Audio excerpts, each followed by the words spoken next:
오늘 함께 은혜를 나눌 말씀 보도록 하겠습니다. 요나서 4장 4절로 5절 말씀입니다.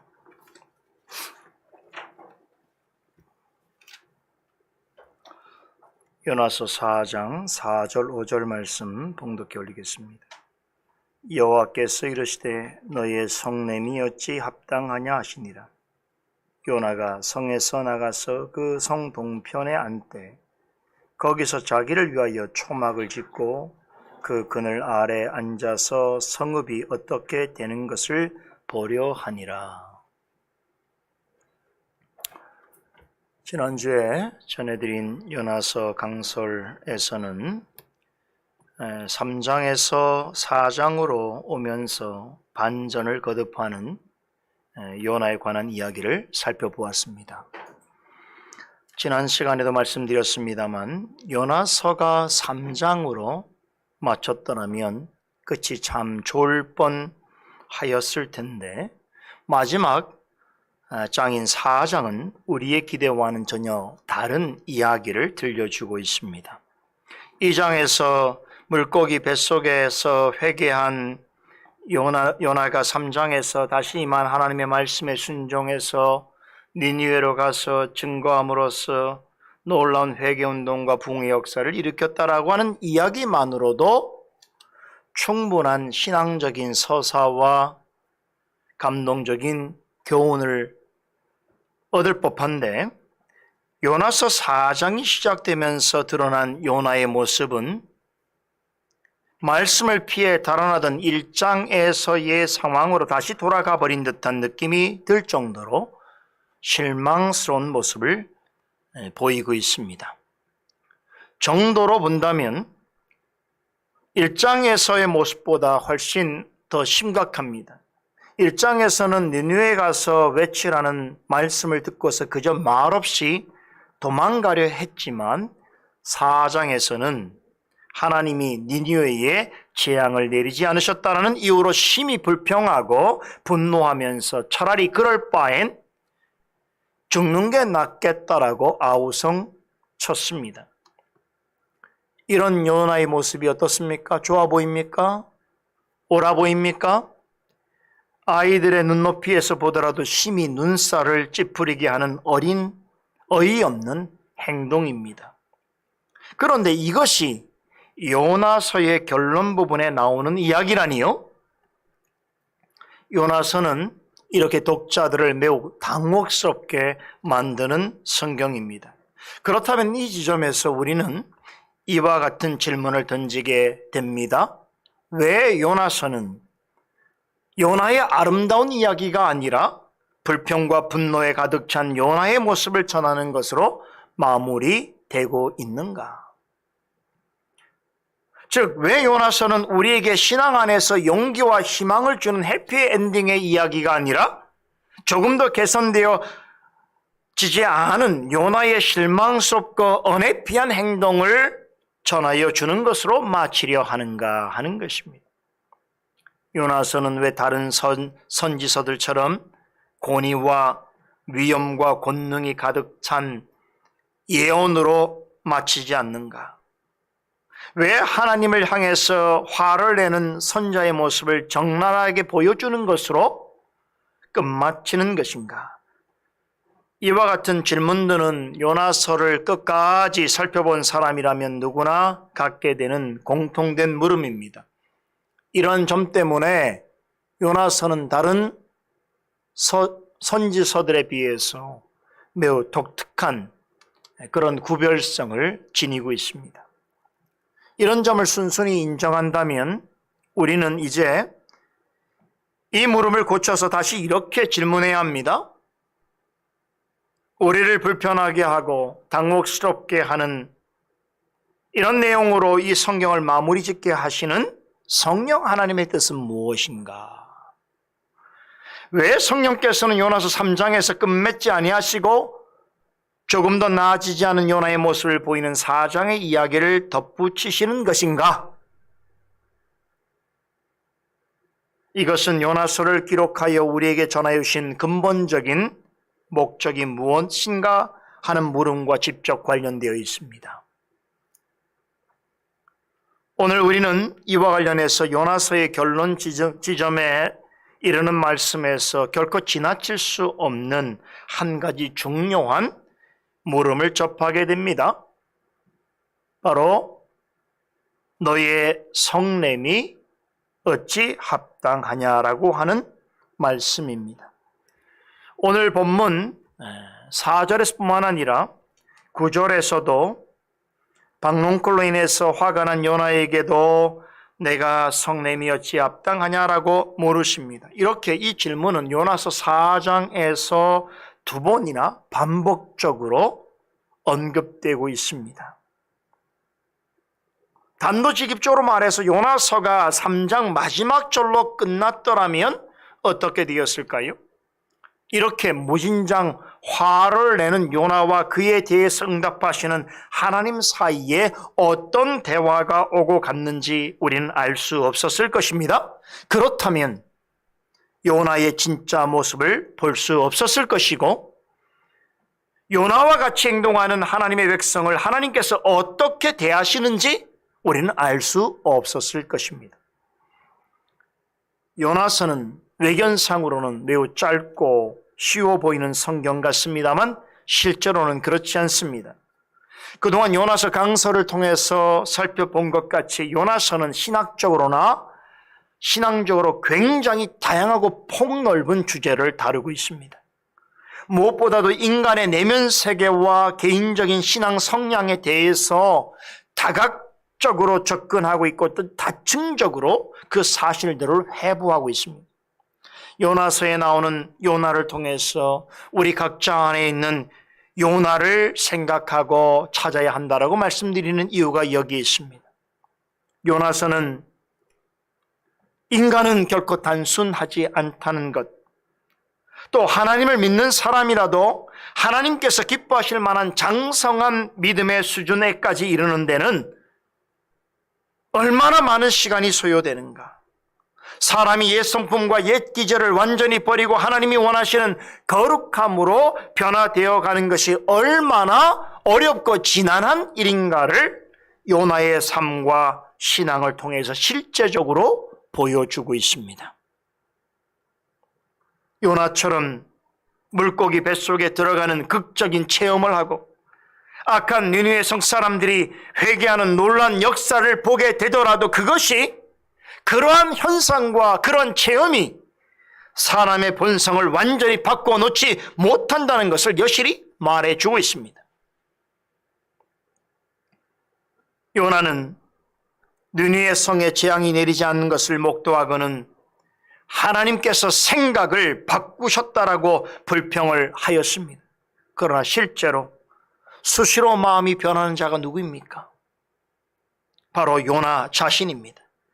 하나님의 하시는 일이 자신의 생각과 다르다고 화를 내지만 실제로 화를 내어야 하는 이는 누굽니까? 하나님이십니다.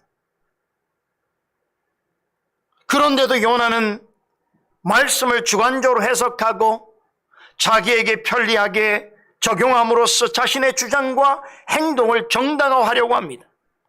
그런 방식으로 하나님을 모순되고 일관성 없는 분으로 만들면서까지 자신의 신앙의 정당함과 의로움을 내세우려고 합니다. 그럼에도 하나님이 양보하지 않고 당신의 뜻을 고집한다면 자신은 더는 의미 없는 생이 될 것이니 차라리 죽는 것이 낫겠다고 짜증내고 투정을 부립니다. 퍼거슨이라고 하는 신학자는 이런 요나의 태도를 유치한 영적 침체라는 말로 표현했습니다. 간혹 아이들 중에 자기가 원하는 것을 얻지 못하면 막무가내로 떼를 쓰고 땅바닥에 뒹굴면서 고래고래 소리치는 그런 경우가 있지요. 아이들이 이런 행동을 하는 그 순간에 아이들이 표출하려고 하는 것은 내가 지금 화가 나 있다라고 하는 사실입니다. 그러한 자신의 행동에 대해서 부모나 주변 사람들이 어떻게 바라보는지에 대해서는 생각지 않습니다.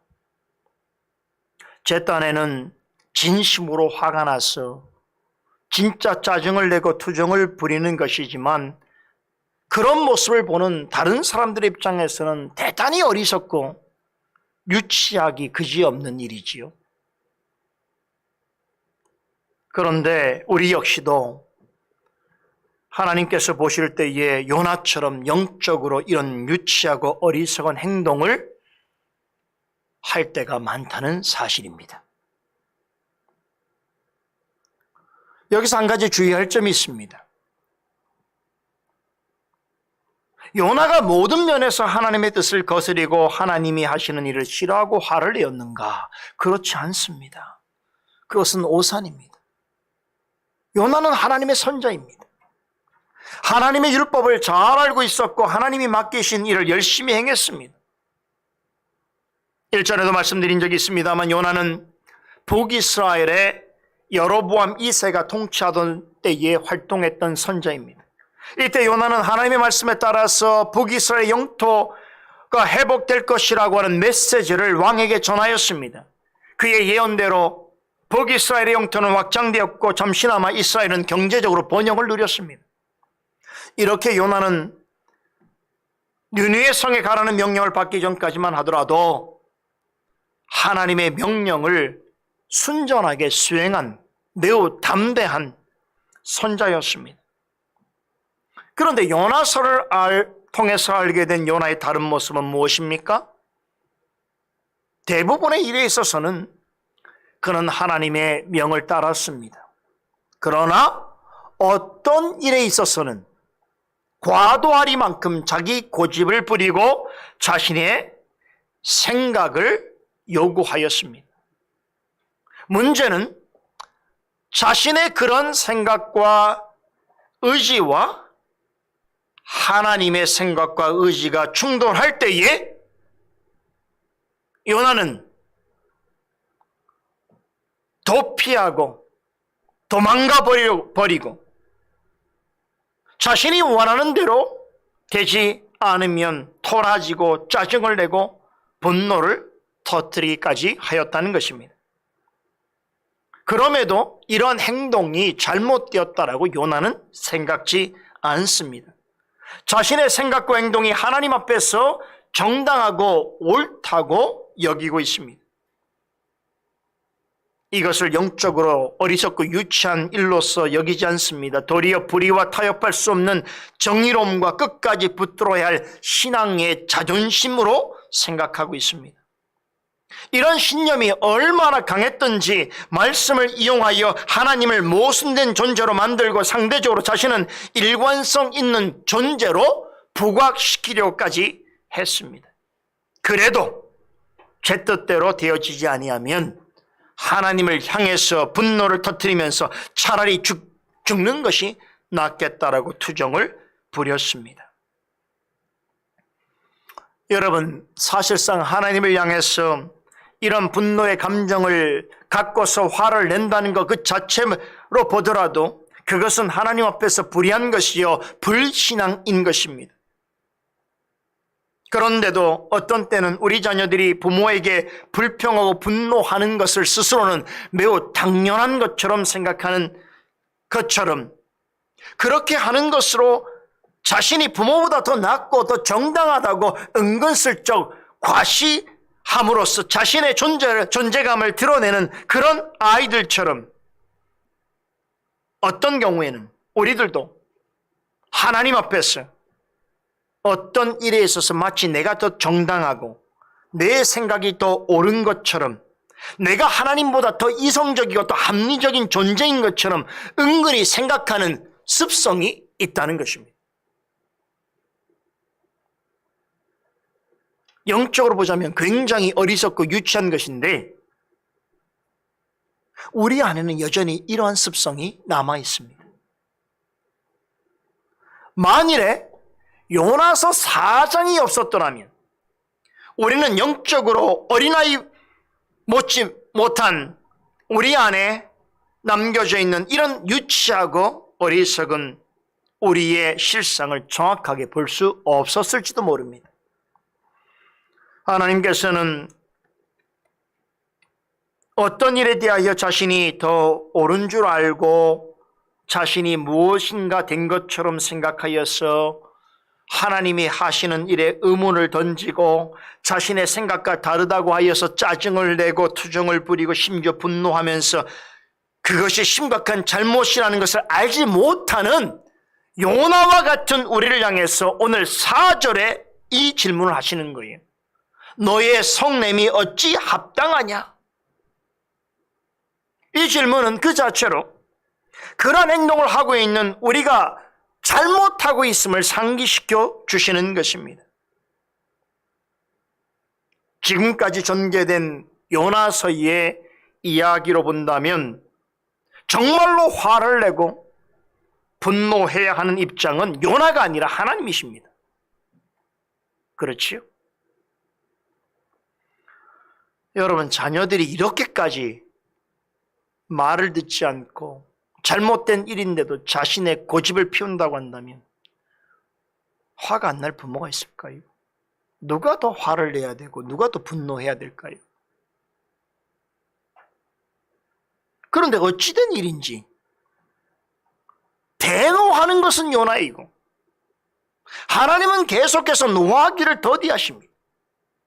요나는 자신의 옳음과 정당함을 내세우면서 하나님을 향해서 땡깡을 부리고 있는데 하나님께서는 이사야서 1장 18절에 말씀하신 것처럼 오라 우리가 서로 변론하자라고 제안하듯이 끝까지 참으시면서 응하고 계십니다.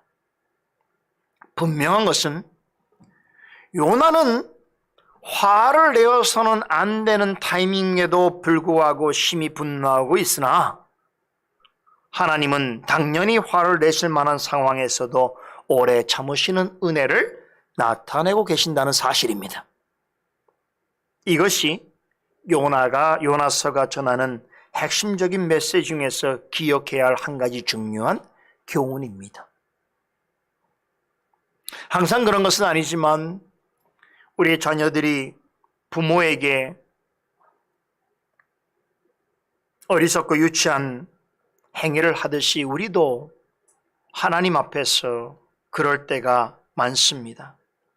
그것이 잘못되고 부끄러운지도 모르고 오히려 질책과 비난을 들어야 하는 일인 줄도 모른 채 하나님께 반항하고 심지어 아주 무례하게 행동할 때가 있습니다. 이럴 때에 생각해 보세요. 하나님께서 우리가 하나님께 행한 대로 하나님께서 우리에게 똑같이 행한다면 어떻게 될까요? 지금 이 자리에 있을 사람은 아무도 없습니다. 우리가 하나님을 대하는 대로 하나님께서 우리를 대하셨더라면 우리는 이미 진즉에 끝났습니다. 이 자리까지 나올 수 없었습니다. 우리가 기억을 하든 못하든 간에 지금까지 살아오면서 요나와 같이 행동했던 적은 무수히 많습니다. 그럼에도 하나님께서는 요나를 오래 참으심과 크신 자비와 긍휼로 상대하여 주셨던 것처럼 우리도 그처럼 대하여 주셨습니다. 그 결과 지금까지 우리의 생명과 삶이 보존되었고 지속될 수 있었던 것입니다. 오늘 본문에 나오는 너의 성냄이 어찌 합당하냐라고 하는 물음은 요나 자신뿐만 아니라 우리 자신을 돌아보게 하시는 말씀입니다.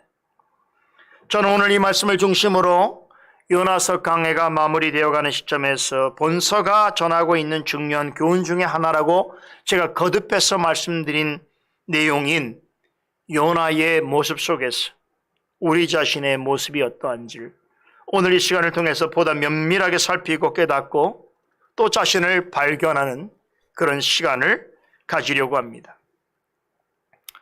너의 성냄이 어찌 합당하냐 라는 하나님의 말씀은 요나와 우리를 향해서 이렇게 말씀하시는 겁니다.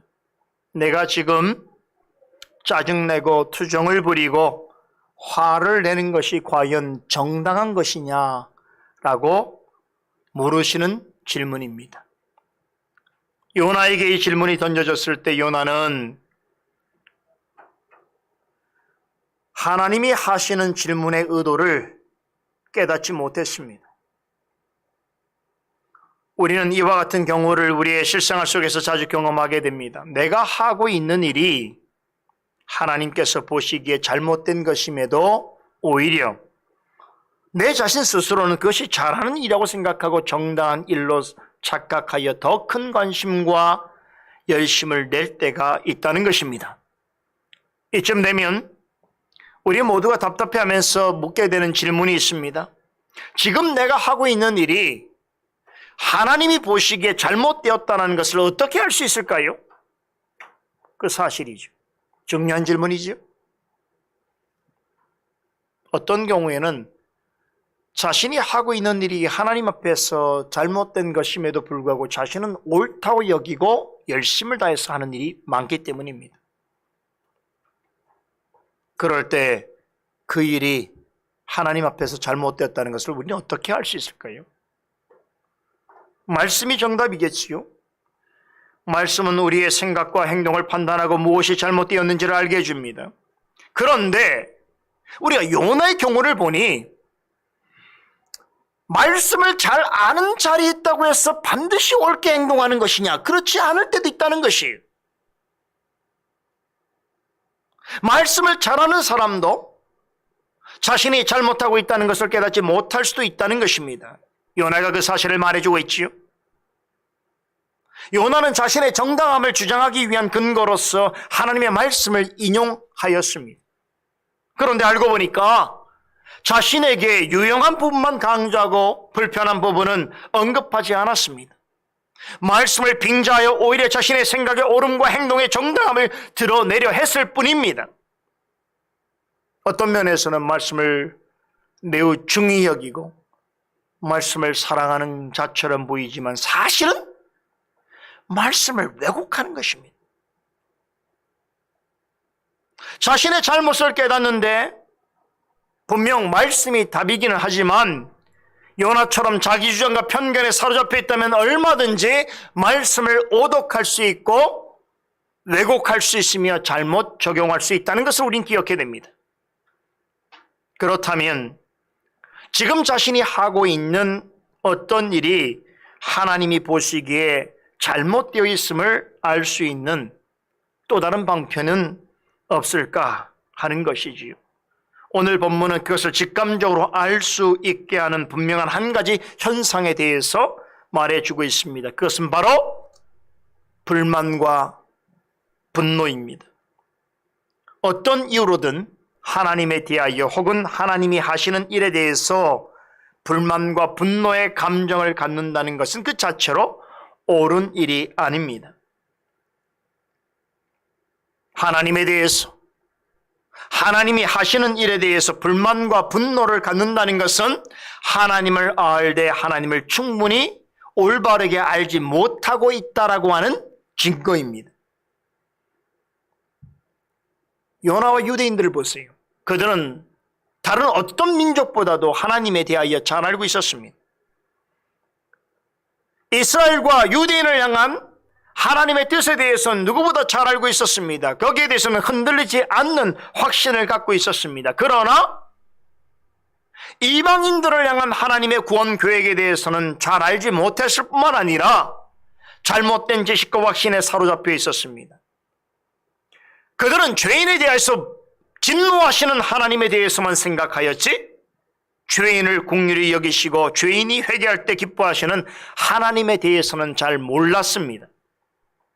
이 말은 요나 자신과 유대인들은 자신들이 하나님 앞에서 어떠한 존재인가를 명확하게 인식하지 못하고 있었다는 것을 의미해 줍니다. 다시 말해서 하나님 앞에 자신들은 전적으로 부패한 죄인이요 본질적으로 멸망받아 마땅한 비참한 존재라는 사실을 정확하게 지각하지 못하고 있었던 것입니다.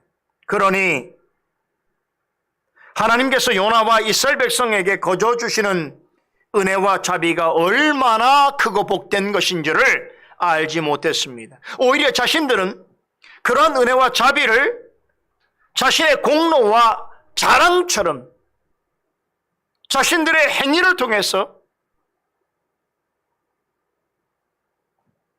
얻게 되는 것처럼 생각했습니다. 그런 생각에 올인하였기 때문에 하나님께서 자신들에게 베푸시는 은혜와 자비를 이방 민족에게 베푸신다고 하니 정말로 기분이 상하고 못마땅하게 여기게 되었던 것입니다.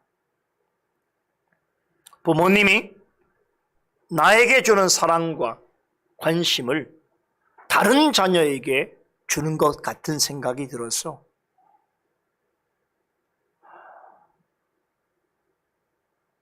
기분이 상하고 심지어 분노하게 된 것입니다. 이들의 이런 모습은 누가복음 15장의 탕자의 비유에서 나오는 형을 연상하게 합니다. 이 사람은 형임에도 동생이 집을 나간 일에 대해서 아무런 관심이 없었습니다. 도리어 집 나간 동생이 돌아오자 아버지가 그에게 호의를 베푸는 것을 보고 분노했습니다. 동생이 천벌을 받게 되든지 아니면 아버지가 그를 집에 들이지 말았어야 했다고 생각했습니다. 그것이 아버지가 취할 공의이고 집에 남아있는 자신에 대한 정당한 대우라고 여겼습니다. 그런데 아버지가 돌아온 동생을 여전히 아들로 받아들이고 좋은 음식과 좋은 옷을 제공하면서 잔치를 베풀어 주자 그동안 마음속에 담아두었던 불만과 분노를 토해내게 되었습니다. 나는 아버지 곁에서 여러 해 동안 섬겼거늘 나에게 해준 것이 무엇이며 나를 위해 무슨 대가를 지불하였느냐라고 아버지에게 분을 내며 따졌습니다. 요나와 유대인들의 모습이 딱 이 생각이 모자른 형과 같습니다. 여러분, 진짜 형이라면 부족한 동생이 돌아온 것을 좋아해야 되지 않겠습니까? 돌아온 동생을 바라보면서 기뻐하는 아버지를 지켜볼 때에 함께 기뻐하는 것이 정상 아니겠습니까? 그런데 이 형은 아버지가 동생에게 자비를 베푸는 것을 보고는 격하게 기분 상해하면서 아주 분노를 표출했습니다. 이런 행동은 그가 스스로는 아버지를 잘 알고 있다고 생각하고 있었지만 실제로는 아버지를 크게 오해하고 있었다는 것을 말해줍니다. 요나와 유대인들이 이와 같았습니다. 스스로는 하나님을 잘 안다고 생각하고 있었으나 또한 하나님에 대한 지식을 가지고 있는 것에 대해서 큰 자부심을 가지고 있었으나 실제로는 하나님을 잘 몰랐다는 것입니다. 자신들의 수준에서 생각할 수 있는 만큼만 하나님을 알고 있었을 뿐 탕자의 형이 아버지의 깊은 속을 전혀 헤아리지 못하였듯이 죄인을 살리시고 구원코자 하시는 하나님의 마음을 전혀 읽지 못하였습니다. 그런데 자신이 하나님에 대해서 알고 있는 사실이 틀리다는 것이 드러나는 순간, 즉 하나님에 대해서 자신이 일부만 알고 있었다는 사실이 드러나는 순간 대개는 탕자의 형처럼 행동합니다. 마치 속은 듯한 표정을 짓고 기분을 나빠하고 급기야 속에 담아놓았던 분노와 분노를 터뜨립니다. 그러면서 자신에게는 아무런 피해가 없음에도 엄청 많은 피해를 당한 것처럼 피해자 행세를 합니다. 여러분, 탕자의 형이 아버지와 함께 있음으로 받은 피해가 무엇일까요? 하나도 없어요. 그럼에도 나중에는 동생이 돌아와서 아버지가 동생에 대하여 호의를 베푼 것이 마치 자신은 엄청난 피해를 당한 것처럼 피해자 코스프레를 하고 있었다는 것이. 그러면서 자신의 생각의 정당함과 옳음을 드러내려고 합니다. 죄인임에도 스스로 의인인 척하고 불의함에도 공의로운 척합니다. 너의 성냄이 어찌 합당하냐라고 한 말씀은 이러한 요나와 탕자의 형과 우리의 내면 깊숙이 박혀있는 이처럼 은밀하고도 교묘한 자기 중심성의 실체를 그대로 폭로하고 있습니다. 여러분, 탕자의 비유에서 집을 나갔다가 돌아온 둘째 아들에 관한 이야기만 이 이야기의 주를 이루는 것이 아닙니다. 둘째 아들이 잘못됐다는 것은 누구나 다 알 수 있는 사실입니다. 그런데요, 마지막에 이 첫째 아들, 큰 아들을 예수님께서 언급하시는 것은 집을 나갔다 돌아온 둘째 아들 못지않게 오히려 감춰진 듯하지만 더 심각한 잘못을 하고 있는 이가 있으니 바로 첫째 아들이라는 얘기예요. 이 비유에 훨씬 더 심각한 잘못을 행하는 사람은 첫째 아들입니다. 그의 행동거지를 보게 되면 여러분, 나중에 아버지 앞에서 그가 분노하면서 터뜨린 말들을 보게 될 때 우리가 유추할 수 있는 사실이 있어요. 그는 오래전부터 형임에도 불구하고 동생에 대한 차별과 편견이 있었다는 것이고, 그리고 아버지에 대해서 대단히 왜곡된 생각을 가지고 있었다는 것이며, 그럼에도 불구하고 위선적인 행동을 일삼아왔다는 것이지요. 그러면서도 제 딴에 하는 일들은 다 옳고 정당하다고 스스로 생각하고 있었습니다. 그런데 결국 자신의 생각과 현저하게 다른 결과가 나타나자 일순간 자신의 내면 속에 켜켜이 쌓아두었던 감정이 폭발하게 된 것입니다. 그것이 아버지와 동생에 대한 분노로 나타났습니다. 이 비유에서 형은 누구를 가리키는 것일까요? 먼저 오래전부터 신앙생활을 한 자, 먼저 은혜를 받은 자, 먼저 그리스도인이 된 자를 가리킵니다. 이 비유가 가지고 있는 이런 상징성에 의하면 주님을 믿노라 하는 자라도 마음에 분노가 쌓일 수 있고 어떤 경우에는 걷잡을 수 없이 표출을 할 수 있다는 것입니다. 그것이 성경에서 말씀하는 거룩한 분노가 아닌 이상에는 그것은 분명히 죄입니다. 그것이 일시적인 일이든 지속적으로 나타나는 현상이든 간에 생각과 마음을 통제할 수 없는 상태에 이르게 되고 상대를 비난함으로써 자신을 정당화하고 그것을 빌미로 상대방을 모욕하고 증오하고 괴롭히는 형태의 분노라면 그것은 바로 과인이 동생 아벨에게 행한 것과 같은 타락한 본성에서 우러나오는 치명적이고 파괴적인 죄악이라는 것입니다. 가인의 분노는 결국 자신이 드린 제사의 정당함을 주장하고자 동생을 해치는 직접적인 이유가 되었습니다. 요나서 4장 1절에 보게 되면 요나가 심히 노하였다라고 전하지요. 여기서 노하였다라고 하는 이 말, 분노하다라고 하는 말로 번역이 됐는데 이 말에 해당되어지는 히브리어는 하라라고 하는 단어입니다. 그런데 이 하라라는 말이 원뜻이 뭔지 아세요? 우리말로 분노하다라고 번역되어 있는 이 하라는 말은 불입니다. 불, fire. 무슨 말일까요? 옳지 않는 분노는 불처럼 잠잠하다가도 맹렬히 타오를 것이나 라는 것이죠. 얼마 전에 다 들으셨겠습니다만 이천에 있는 우리나라 가장 큰 그 택배회사 중에 하나지요. 그 물류센터에서 엄청나게 큰 대형 화재가 일어났지요. 그런데 알고 보니까 그 물품 창고 어느 구석에서 그 꽂혀 있는 콘센트 하나에서 작은 불꽃이 일어나게 했다는 거예요. 스크린플러도 작동하지 않았던 것이지요. 여러분, 이 처음에 일어났던 아주 작은 불꽃 하나로 시작된 이 불이 거대한 창고와 그 안에 있던 수만 개의 물품들을 몽땅 태워버렸습니다. 수천억 원의 피해를 낳았습니다. 인명피해도 있었습니다. 분노가 딱 이와 같습니다.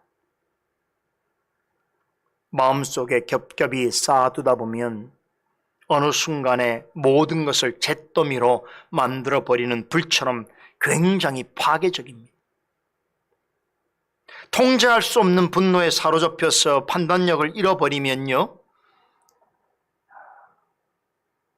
다시 말해서 분노라고 하는 불에 휩싸이게 되면 누구라도 극단적이고 무모한 행동을 저지를 수가 있습니다. 분노의 감정과 행동이 지니고 있는 이런 파괴적인 성격을 예수님께서는 이런 비유로 설명하셨지요. 형제를 향해서 나가라고 하는 요구를 하는 자. 굳이 번역하면 이 멍청한 놈, 이 덜 떨어진 놈이라고 하는 그 욕. 이게 무슨 욕인가요, 목사님? 우린 지금 그런 시대에 살고 있는 거예요. 다시 말하면 하나님의 형상으로 지음받은 사람에 대한 존엄성과 인격성을 파괴하는 그 욕설은요, 지옥불에 들어가야 할 정도로 주님께서는 큰 죄로 여기신다고 말씀하셨습니다. 오늘날 사람의 입에도 담지 못할 욕설을 아무렇게나 마치 밥 먹듯이 하는 사람들은 엄청난 죄를 지고 있는 거예요.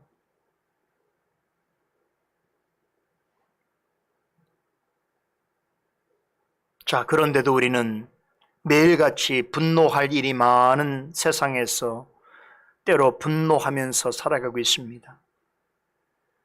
매일같이 뉴스를 통해서 분노가 가져오는 치명적인 결과와 파괴적인 현상에 대해서 우리는 수많은 소식들을 접하고 살면서도 완전한 분노를 가라앉히지 못하고 있습니다. 여러분, 우리가 뉴스를 통해서 듣게 되는 그 많은 비극적이고 비참한 사건들은 다 분노로 시작되는 거예요. 자신의 감정과 생각을 통제할 수 없는 극단적 상황까지 가게 되면 그런 일들이 나타나는 것이죠. 그런 극단적인 생각을 갖고 있는 사람들이 많아졌다는 것을, 훨씬 많았다는 것을, 내가 지나가는 나의 삶의 영역 속에서 내가 지나치면서 만날 수 있는 사람들 중에서도 그런 사람이 있을 수 있다는 것을 우리는 느끼면서, 피부로 느끼며 살아가고 있습니다. 사도 바울은요, 이렇게 매일같이 분노하고 살아가는 삶을 가리켜서 갈라디아서 5장 17절에서 우리의 육체의 소욕이 성령의 소욕을 거스리고 싸우는 모습으로 묘사합니다. 그러나 대부분의 사람들은 이 분노가 어떤 실제적인 현상으로 나타나기 전까지는 그것을 죄라고 여기지 않습니다. 그저 일상 중에서 피부로 가깝게 느끼는 하나의 감정 정도로 여깁니다. 우리 그리스도인들 중에서도 그렇게 생각하는 분들이 많습니다. 그렇게 다른 죄들에 비해서 분노에 대해서는 간단하게 취급하고 방심합니다. 그 사실을 가장 잘 아는 이가 마귀입니다. 그래서 마귀는 그것을 최대로 활용합니다. 마귀는 우리가 평소에 아주 중하게 여기고 넘어지지 않으려고 애를 쓰는 죄악들에 대해서는 그것들을 가지고 고집스럽게 우리를 넘어뜨리려 하지 않습니다. 예를 들면 살인, 간음, 우상숭배, 투기, 술취함, 이단에 빠지는 것 같은 누가 봐도 죄라고 여길 만한 것들에 대해서 아주 민감해하는 사람들에게 대해서는 그것들로는 시험하지 않습니다. 대신에 사람이 덜 의식하고 덜 신경 쓰는 것들, 다시 말해서 죄라고 보기보다는 감정이라고 생각하는 것들, 불평, 짜증, 원망, 미움 등과 같은 분노의 감정들을 자극해서 우리를 죄에 걸려 넘어지게 합니다. 마귀는 대단히 경험 많으면서도 교활한 낚시꾼과 같습니다. 간음이라고 하는 미끼로 통하지 않으면 분노라는 미끼로 낚아챕니다.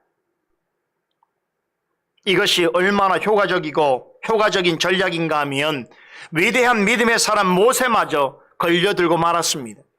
모세는 광야 40년 동안 끊임없이 반역을 일삼는 이스라엘 백성들을 인내와 온유로 이끄는 지도자였습니다. 그러나 그러한 모세조차도 막판에 치명적인 실수를 범했습니다.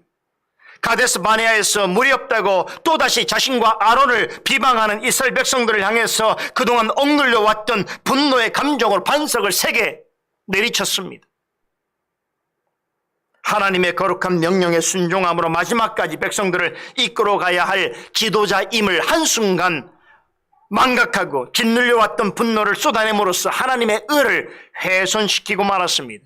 그 한 번의 분노로 인해서 지상에서 최고로 온유한 자라고 칭함받던 모세는 약속의 땅에 직접 들어가는 영광을 맛보지 못했습니다. 가나안 땅에 들어가기 직전에 광야에서 생을 마쳤습니다.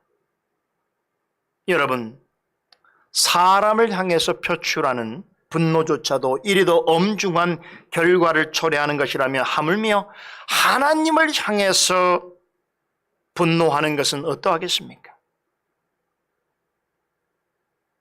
분노라는 감정과 정서는 모든 사람들에게 있습니다. 그러나 우리 그리스도인들은 이 말씀을 기억해야 합니다.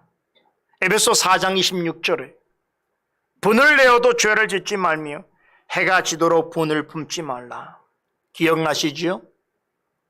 그런데요, 바로 이 구절 다음에 이어지는 말씀에 우리가 이 권면의 귀를 기울여야 하는 실제적이고도 중요한 이유를 사도는 전해주고 있습니다.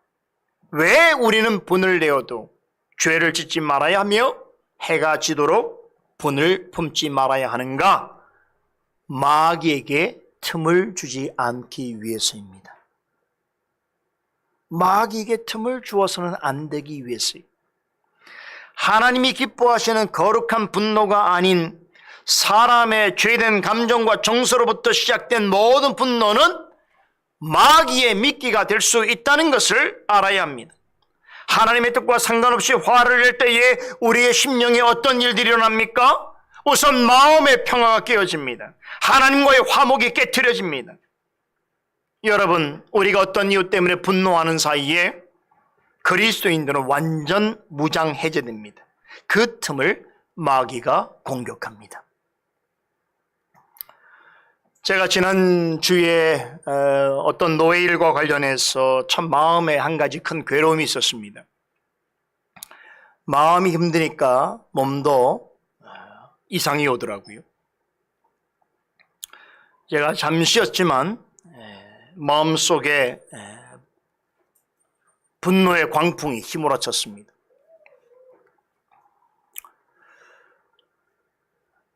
근데 하필 이번 주일 말씀이 이 말씀이에요. 지금 상황적으로는 제가 막 분노를 해야 되는 상황인데 제가 준비하고 있는 말씀은 너의 성냄이 어찌 합당하냐.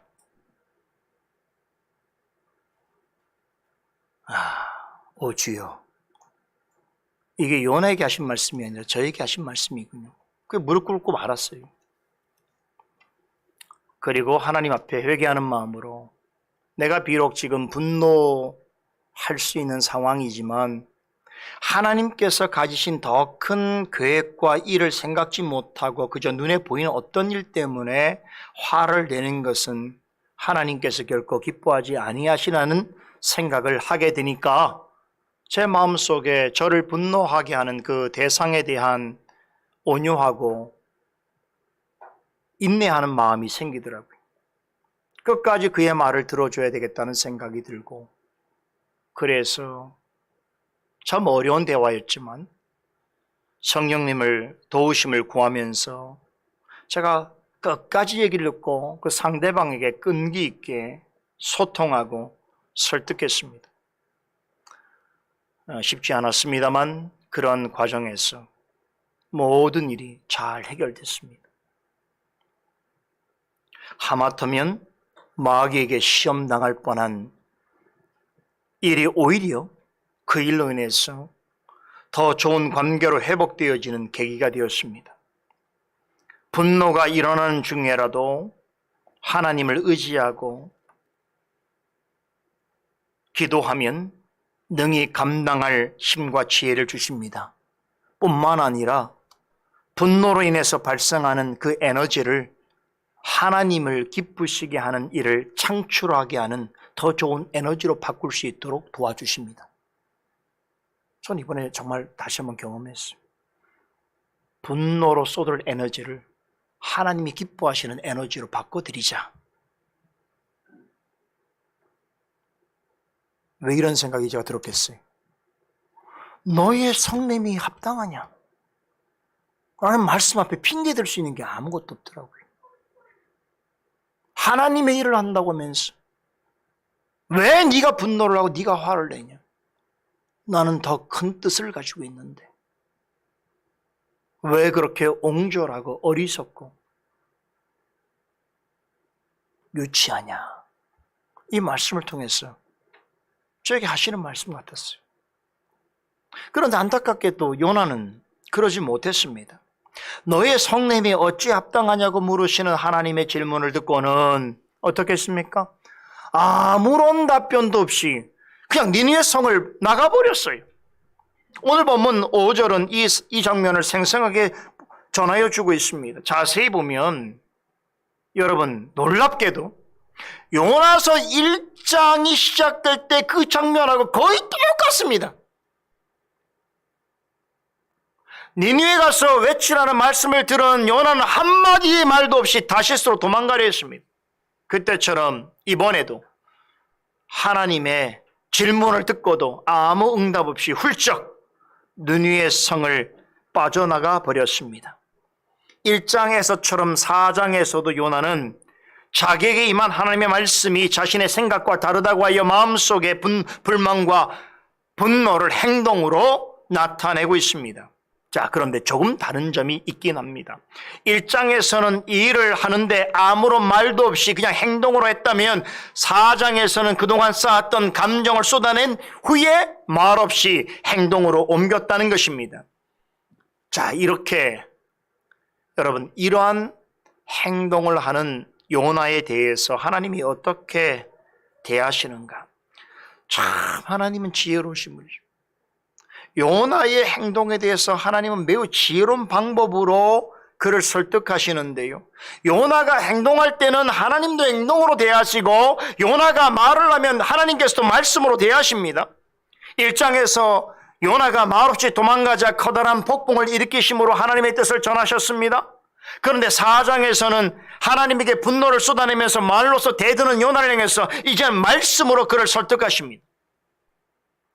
요나의 태도에 따라서 대하시는 형식은 다르지만 그를 향한 마음은 같으십니다. 요나와 하나님의 태도는 이렇게 같으면서도 대조를 보입니다. 1장에서 4장까지 보여주는 요나는 하나님을 향하여서 변함없는 불만과 불신의 태도로 일관하지만 1장에서 4장까지 하나님께서 보이시는 모습 또한 변함없기는 한데 초질간 어떻습니까? 요나의 태도와는 정반대의 모습으로 그를 대하십니다. 이게 놀라운 일이에요. 제가 아까 말씀드렸죠? 지금 누가 화를 내면 누가 화를 내야 돼요? 지금 누가 분노를 해야 되는 상황입니까? 그럼에도 불구하고 하나님께서 어떻게 이 어리석고 유치한 인생을 대하시는가? 다음 주 이 시간에 우리가 좀 더 이 부분을 깊이 생각해 보겠습니다. 아무튼 요나는 1장과 4장 모두에서 하나님의 말씀을 들었음에도 등지는 모습을 보이는데 비유하자면 제가 보기에는 5절의 요나의 모습은 잘못한 일로 인해서 부모가 지적을 하자 삐친 그 아이의 모습을 지금 어른이 하고 있는 것 같아요. 제 눈에는 그렇게 보입니다.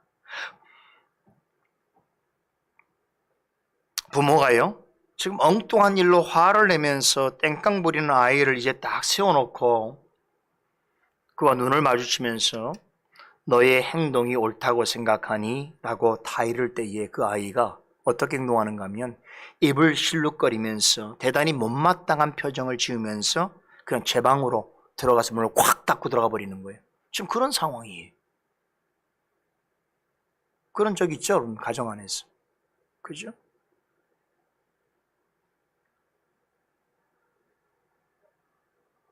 제가 요나의 행동을 계속 어리석고 유치하다고 말하는 이유가 바로 여기 있어요.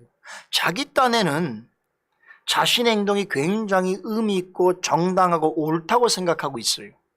그러나 하나님 보실 때는 너무나 유치하고 어리석어요. 이런 태도를 취하는 아이들은 자신의 잘못이 무엇인지를 알지 못하듯이 요나도 자신의 잘못을 깨닫지 못하고 있습니다.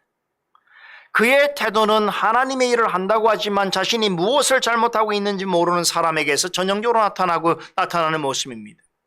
우리에게서도 이런 모습이 자주 나타납니다.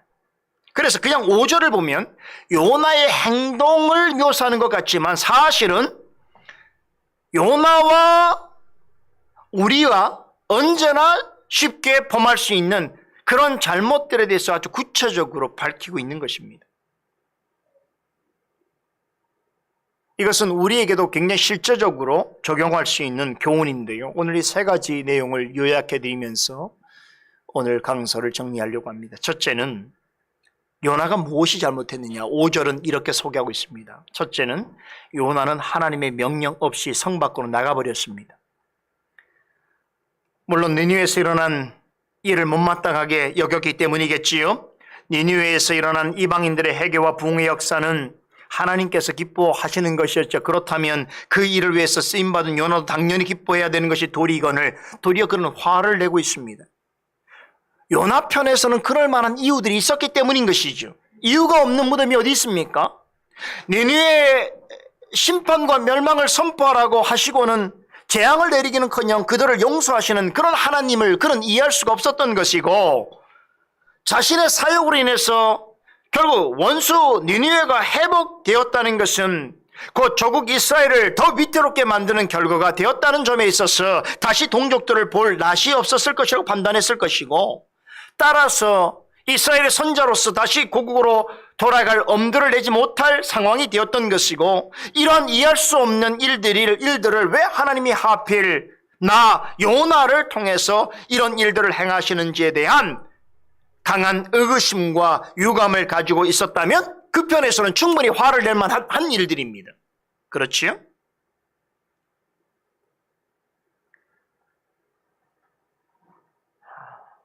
이런 식으로 선자 노릇하다가는 이스라엘에게도 아무런 도움도 되지 않고 자신은 더 큰 낭패를 당하게 될 것이라는 생각을 하게 되었을 때에 하나님 앞에 차라리 이럴 거면 내가 여기 있기도 싫고 돌아가는 것도 어렵다면 나를 죽게 해달라고 요청하는 것도 무리는 아니었을 것이다, 이렇게 생각되는 것이죠.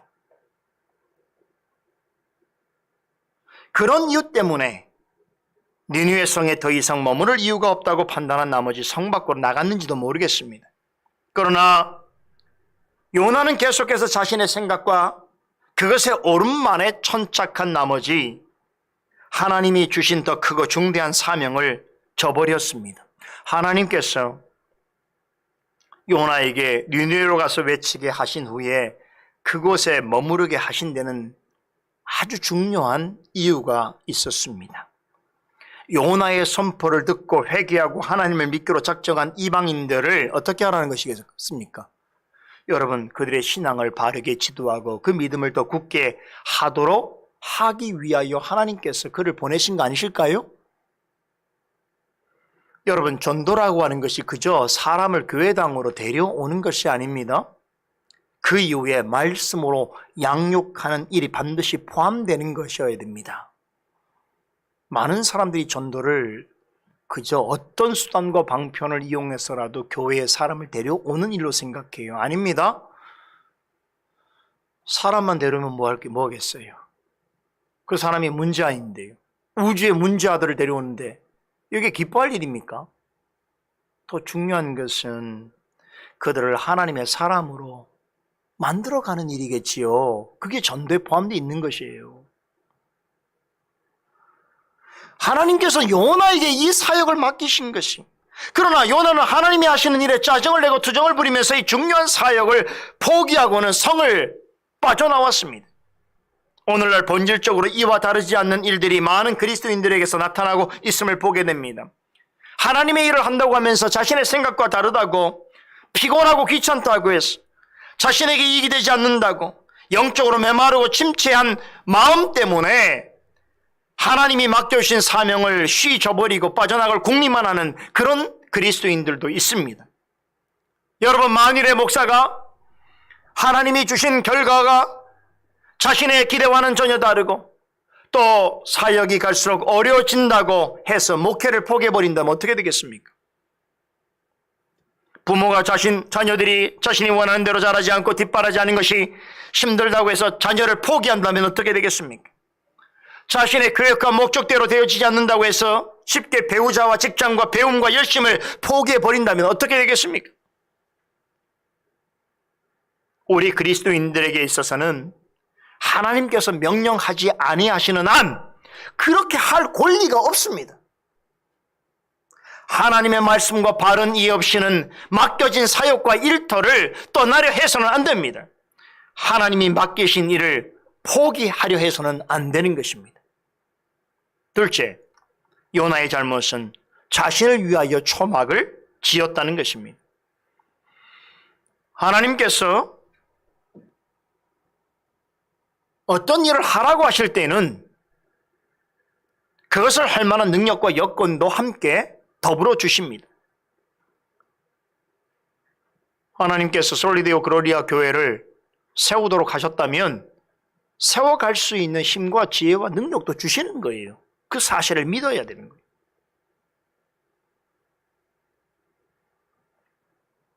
요나에게 니느웨에 가서 외치라고 하셨을 때는 그곳에서 거주할 곳도 마련해 주실 계획을 가지고 계셨습니다. 그러나 요나는 니느웨에 더는 머물기를 원치 않았습니다. 왜냐하면 그에게 있어서 니느웨는 여전히 멸망받아야 할 저주받은 도성이라고 생각하였기 때문입니다. 니느웨 사람들이 자신이 전한 메시지를 듣고 회개하고 하나님을 믿게 되었는데도 요나는 여전히 그들을 이스라엘을 대적하는 원수로 여겼습니다. 하나님을 믿는 한 백성으로 생각하지 않았습니다. 요나에게는 이스라엘을 향한 선민의식과 이방인을 향한 차별의식이 정말 뼛속까지 깊이 새겨져 있었던 것입니다. 이것이 그의 신앙에 있어서는 대단히 중요한 부분이었으나 오히려 이것은 그로 하여금 하나님을 바르게 볼 수 없도록 만드는 장애물이었습니다. 잘 기억하세요. 어떤 사람이 신앙생활에 있어서 자신에게 굉장히 중요한 부분으로 여기는 어떤 것이 때로는 정말 하나님을 바르게 바라보지 못하는 문제가 될 수 있다는 사실을 기억하셔야 됩니다.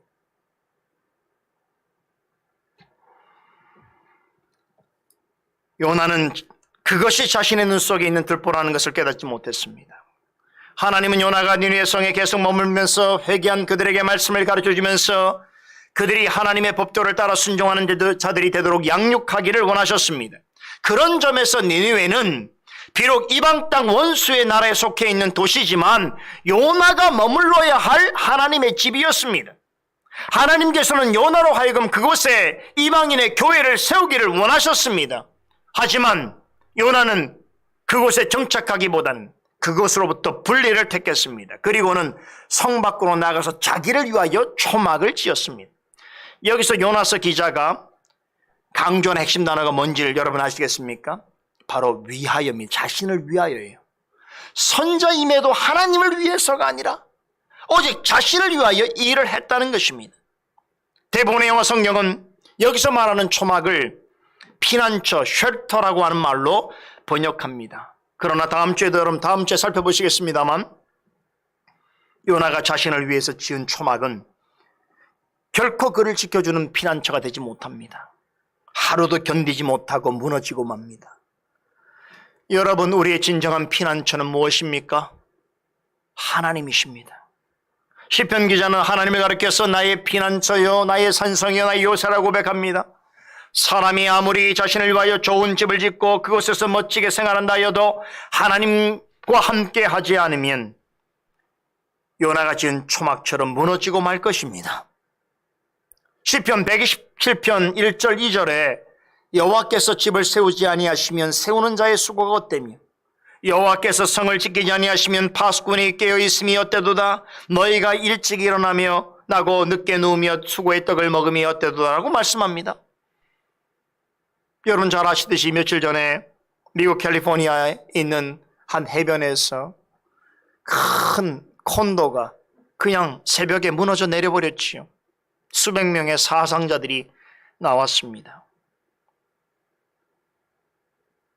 여러분, 전 그걸 보면서요, 우리 과거의 삼풍 백화점도 그런 우리가 경험이 있습니다만 사람의 손으로 지은 것은 언제든지 무너질 수 있구나 라고 하는 것을 새삼 생각하게 되었습니다. 하나님 편에서 볼 때에 사람이 자기를 위하여서만 하는 일은 마치 나무나 풀이나 짚으로 지은 집을 짓는 것과 같습니다. 사도 바울은 이 사실을 고린전서 3장에서 이렇게 전하지요. 사람이 세상에 있는 동안 하고 있는 일이 아무리 그 업적과 공로가 크다 하더라도 하나님과 전혀 상관없는 일이라고 한다면 주님께서 오시는 날 불로 심판하실 때에 어떻다고 그랬습니까? 나무와 풀과 짚으로 지은 집같이 다 타고 없어질 것이라고 말씀하셨습니다. 아무리 하나님의 이름으로 하고 교회의 이름으로 하는 일이라고 하더라도 하나님을 위한 것이 아니라 사람을 위한 일이라면 결국에는 요나가 자기를 위하여 지은 초막처럼 무너져 내릴 것입니다. 사는 일도 마찬가지입니다. 전도자는 이렇게 말하지요. 해 아래 사는 동안 어떤 일에 아무리 열심히 수고하고 아무리 많은 것을 얻고 많은 낙을 누릴지라도 하나님을 위한 일이 아니라면 수고하는 것은 아무런 유익이 없을 것이요 결국에는 그 모든 것들은 헛되고 헛되며 헛되고 헛될 것이라고 말합니다. 요나처럼 하나님의 말씀을 등지고 자기를 위하여서 행하는 일은 자신이 아무리 계획하고 노력하고 열심을 다한다 해서 그 원대로 되어진다고 하더라도 결국 그걸로는 참된 평안과 안식을 누릴 수 없습니다.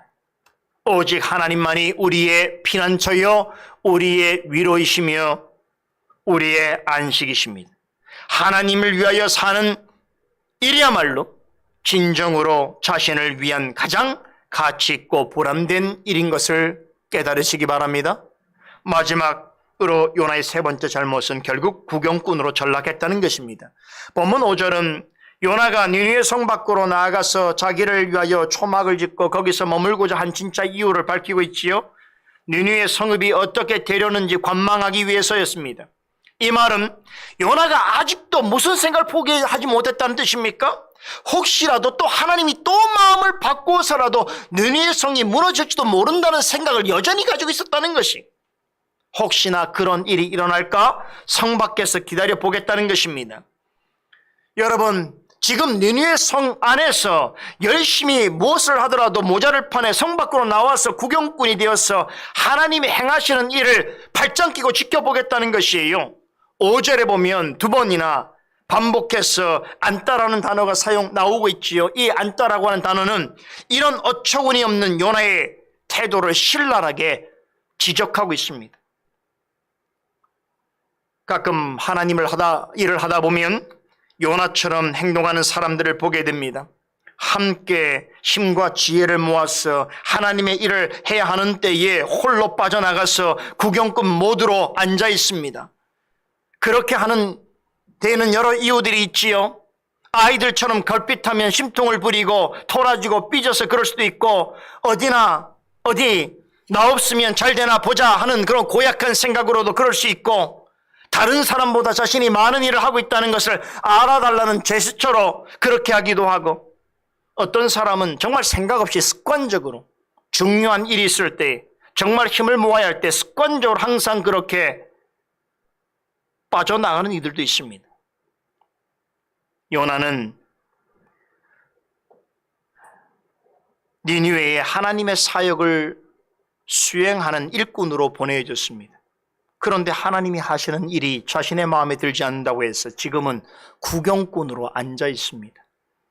안타깝게도 요나는 이런 행동 자체가 하나님 앞에서 큰 잘못이라는 것을 깨닫지 못하고 있습니다.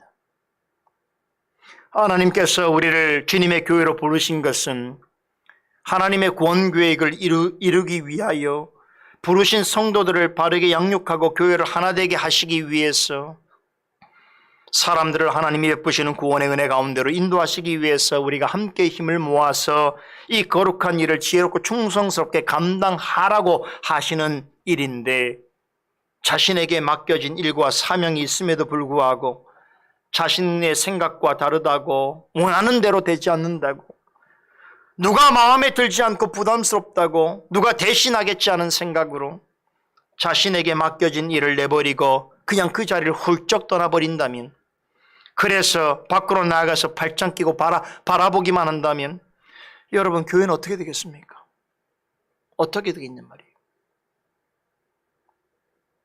어떤 사람은 자신이 과거에 열심히 교회를 다녔고 여러 봉사와 섬김을 한 그런 경험을 말하면서도 지금은 교회 밖으로 나가서 구경꾼처럼 앉아 있습니다. 그것이 무슨 자랑이라고 사람들에게 떠벌립니다. 그렇게 계속 있다가는 점점점 영적으로 침투할 것이요. 그래도 깨닫지 못한다고 한다면 큰 화를 당하게 되는 것입니다. 주님께서는 하나님의 일에 방관자가 되는 것을 원치 아니하십니다. 요나처럼 자신에게 이유 있는 행동이라고 말할지 몰라도 결코 하나님이 원하시는 뜻이 아닙니다. 무슨 이유로든 교회를 나가서 주저앉아 있는 것은 하나님의 뜻이 아닙니다. 하나님께서 부르신 자리에서 최선을 다해 섬기면서 함께 부름받은 성도들과 같이 서로 돕고 협력하여서 주님의 몸된 교회를 든든하게 세워가는 것이 여러분과 저를 향한 하나님의 명확한 뜻인 줄 믿으시기 바랍니다. 기도하십시다. 거룩하신 하나님, 오늘도 우리에게 주신 이 요나서의 말씀을 통해서 다시 한번 하나님 앞에 우리의 실체와 우리의 삶의 실상을 되돌아보게 하여 주시고 우리 안에 깊이 숨겨져 있는 요나의 모습을 통해서 다시금 하나님 앞에 우리 자신을 내려놓고 또 무릎 꿇고 또 돌아보며 하나님 앞에 하나님께서 우리에게 주시는 은혜와 그 능력을 힘입어 우리를 부르신 그 부르심에 합당한 일들을 감당해 하기를 소원하오니 오 하나님, 요나서의 말씀을 들으면서 우리를 깨닫게 하시는 대로 영적인 성숙함과 자람이 있게 하여 주시고 그러므로 지금 우리를 부르신 이 자리를 더욱더 소중히 여겨서 우리에게 맡기신 그 일들을 참으로 주님의 마음으로 지혜롭고 충성된 종과 같은 마음으로 주님을 의지하며 잘 감당해가는 우리 모두가 되게 하여 주시옵소서. 그런 일로 아름다운 선한 열매가 풍성히 드러나는 우리의 가정과 교회가 되게 하여 주시옵소서. 살아계신 예수 그리스도 이름으로 기도드리옵나이다. 아멘.